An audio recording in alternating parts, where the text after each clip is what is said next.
ketika lahir anaknya yang pertama diberi nama Raden Paku. Tapi sebelum Raden Paku, anaknya yang bernama Sunan Giri ini bernama Joko Samudro. Kenapa kok Joko Samudro? Karena diancam oleh patihnya yang cemburu ini, Maulana Iskak ke Aceh, ke Samudra Pasai, kemudian melahirkan anak juga namanya Faletehan, yang kemudian kembali ke Jawa sebagai Sunan Gunung Jati kedua. Syekh yang namanya Joko Samudro ini dibuang di laut, ditemukan seorang pedagang wanita dari Gresik. Kemudian diberitahu bahwa dititipkan ke Pak D-nya namanya Sunan Ampel atau Raden Rahmat, nama Cinanya Tan Boliang. Nama Mongol itu, bukan Cina tapi Mongol. Anaknya seusia dengan Raden Paku namanya Tan Bunan, makanya disebut Sunan Bonang. Dan Sunan Derajat Tan Kim Hu. Nah, ketika kecil kemudian dititipkan, dia ingat bahwa saudaranya pernah berpesan, nanti nek ada anak ciri-cirinya begini, berilah nama Raden Paku. Maka begitu malam-malam Sunan Ampel keliling lihat santri-santri kok ada cahaya di kepala anak, dia diem saja, sarungnya dibundeli. Baru keesokan paginya, sopo sing sarungnya dibundeli? Kulo. Oh, jenengmu Raden Paku, dititipi karo bapakmu jenengane Maulana Iskak. Kemudian diberi nama Islam, namanya Syekh Ainul Yakin atau Raden Paku atau Joko Samudro. Nah, mengirim juga beberapa ulama dari luar negeri, di mana-mana seluruh dunia ini dikumpulkan.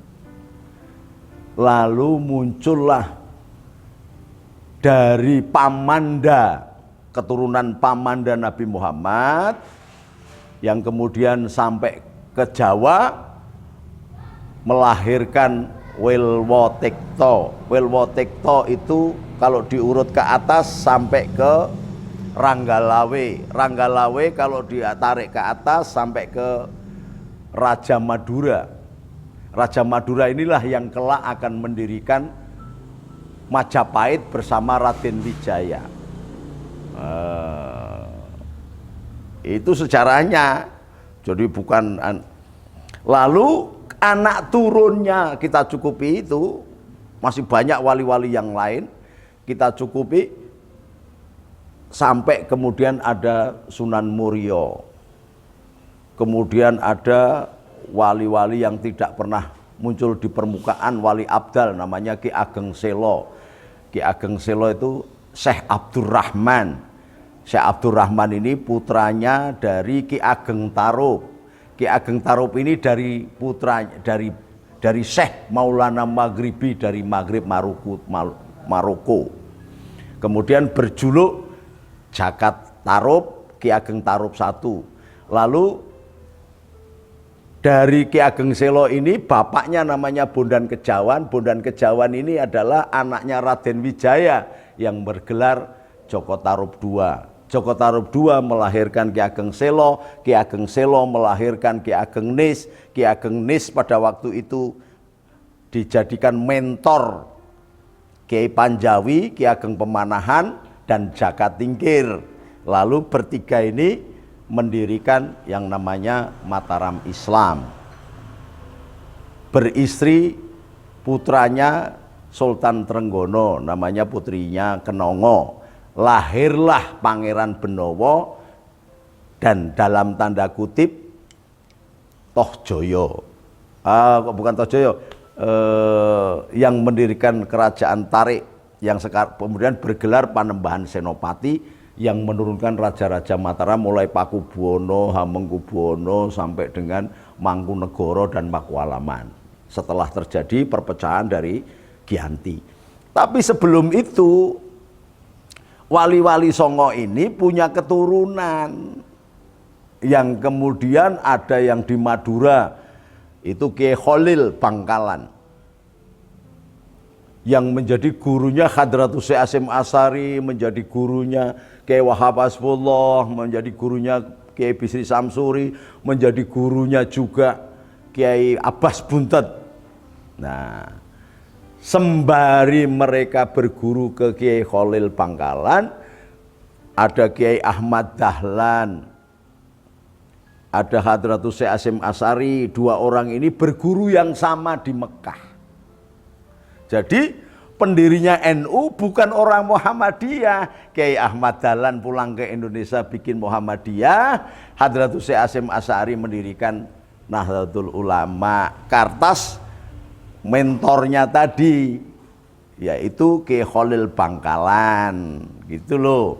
Kiai Khalil Bangkalan menyetujui pendirian Nahdlatul Ulama sampai sekarang. Bahwa Hadratus Syekh Hasyim Asy'ari, Kiai Ahmad Dahlan, kemudian Sarjono Marjono atau Sarjono Kartosuwiryo, ada Semaun, ada Muso dalam satu perguruan, ya sama-sama kos dan sama-sama ngaji, belajar agama dan politik kepada HOS Cokro Aminoto, bahkan mendirikan SI, Syarikat Islam, yang kelak menjadi Syarikat Dagang Islam, terus kembali lagi pecah menjadi SI Merah dan SI Putih. Nah, karena satu kamar, di dalamnya itu ada Bung Karno, di dalam rumah itu juga ada Sarjono Kartosuwiryo, ada Semaun, kemudian ada Kiai Ahmad Dahlan, ada Kiai Hasyim Asy'ari, ada Kiai Abdullah. Yang 6 orang ini, banyak yang lain juga, tapi yang 6 orang ini kelak, yang satu Haji Abdullah ini mendirikan Ahmadiyah. Bung Karno mendirikan, ketika setelah merdeka sebagai proklamator, dia membentuk Negara Kesatuan Republik Indonesia. Lalu Kartosuwiryo karena merasa bahwa rakyat Indonesia ini sebagian besar adalah orang Islam, maka dia mendirikan DITII. Lalu Semaun dan Muso mendirikan PKI Soviet yang pernah berontak pada tahun 48 karena mendirikan negara komunis Soviet.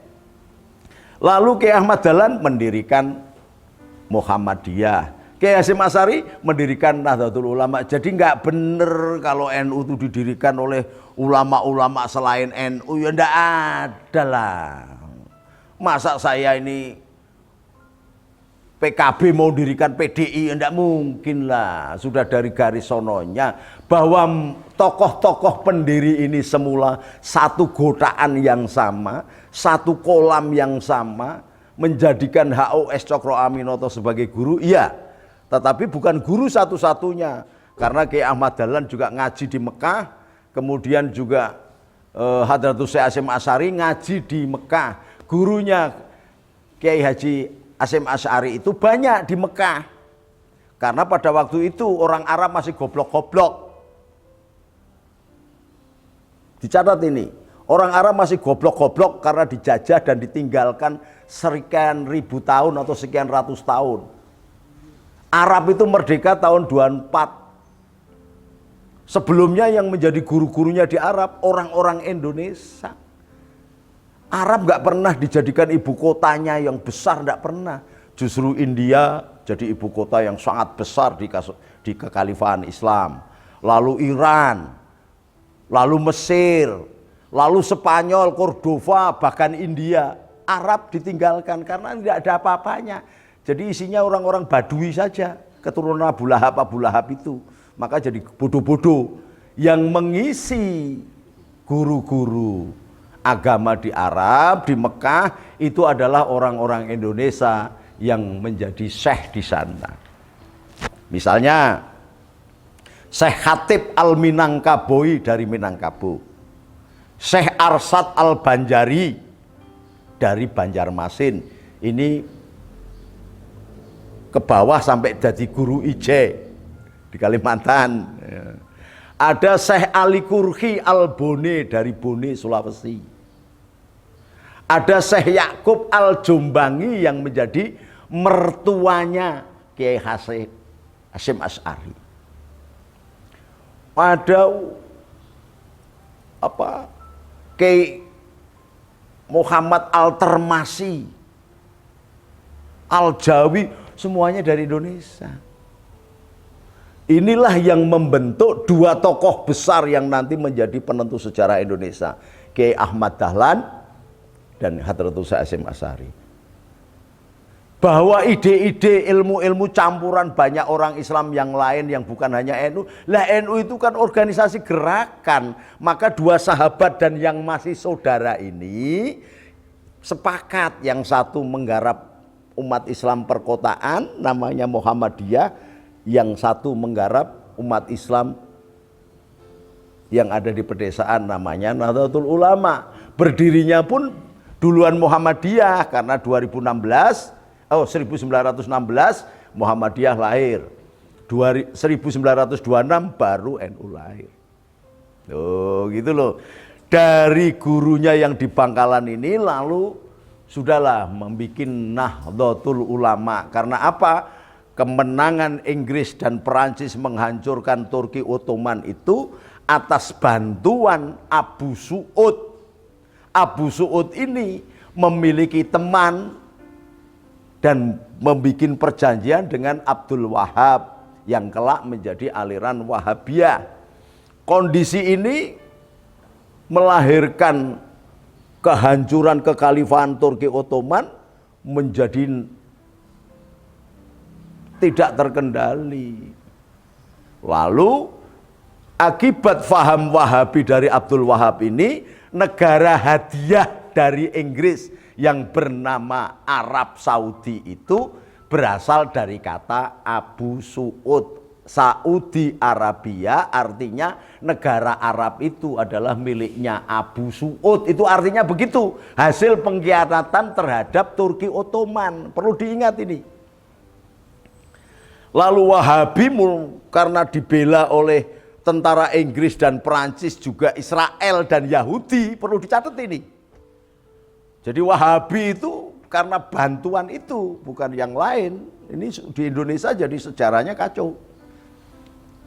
Mulai menghilangkan situs karena agama Muhammad yang sempurna itu mau dihilangkan bukti-buktinya. Banyak situs-situs sejarah dihilangkan. Hajar Aswad mulai hilang ndak karuan. Kemudian Zam-Zam dikubur dan dihilangkan. Lalu makom Ibrahim yang semula nempel di Ka'bah dipindahkan. Bahkan makam Nabi pun akan dibongkar.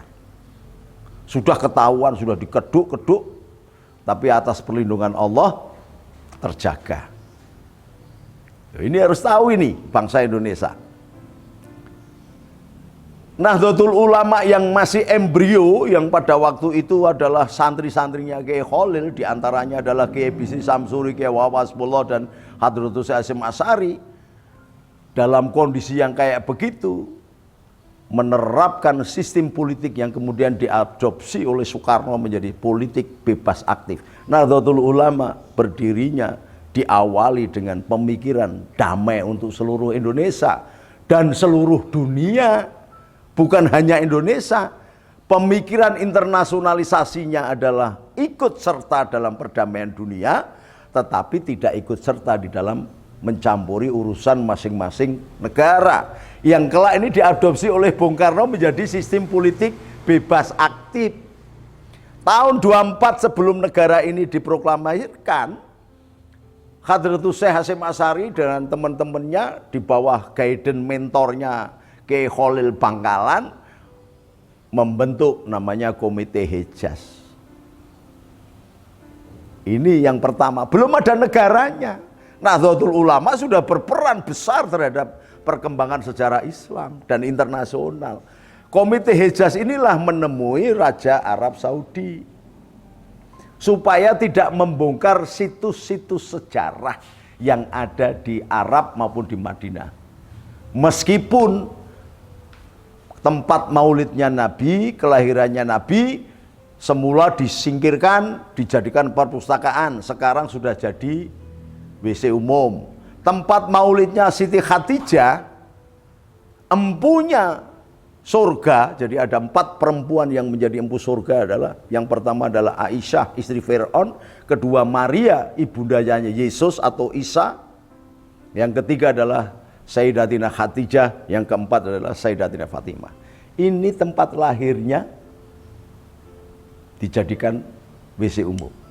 Dan makomnya aja sering dibuangin kotoran-kotoran. Ini supaya tahu ini orang-orang Wahabi yang bercokol di sini sok suci, pakai serban sakban Vespa, kemudian hanya modal minyak nyong-nyong, nggak ngerti agama, sok paling berjasa di Indonesia. Itu biar tahu ini.